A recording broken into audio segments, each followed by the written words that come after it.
Assalamualaikum warahmatullahi wabarakatuh. Halo semuanya, jumpa lagi di channel aku, Arjuniswa.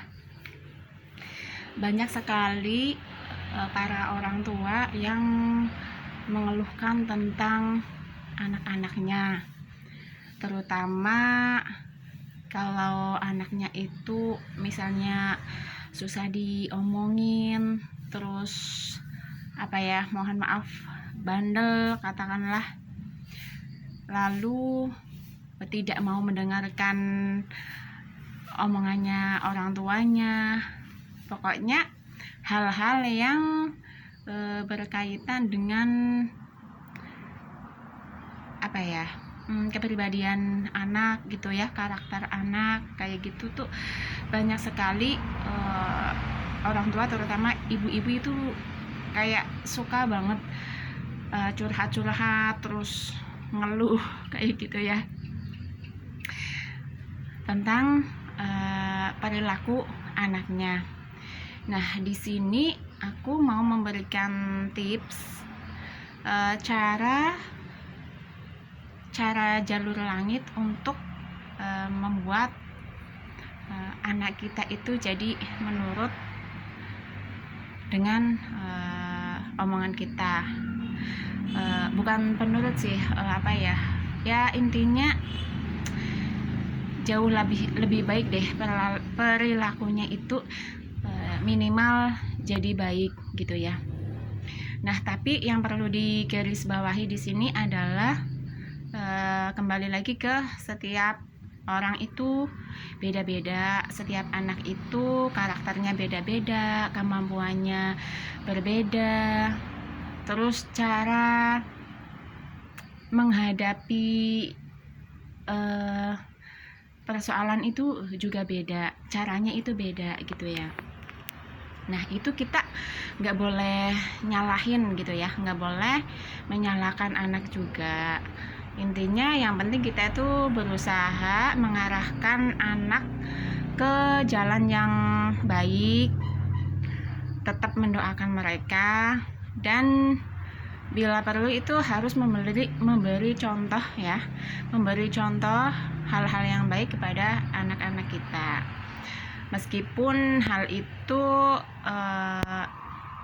ya belum tentu memberikan hasil ya. Yang penting kan kita itu udah ya berusaha semaksimal dari jalur depan maupun belakang untuk mendoakan anak kita, terus ya mengarahkan anak kita ke hal-hal yang baik gitu ya. Nah, aku ini ada satu jalur langit yang menurut aku itu ya sangat besar itu ya, sangat besar pengaruhnya gitu. Jadi lebih ke tirakat. Dan hal ini itu kalau di Jawa itu sudah dilakukan sama orang tua dari dulu gitu ya.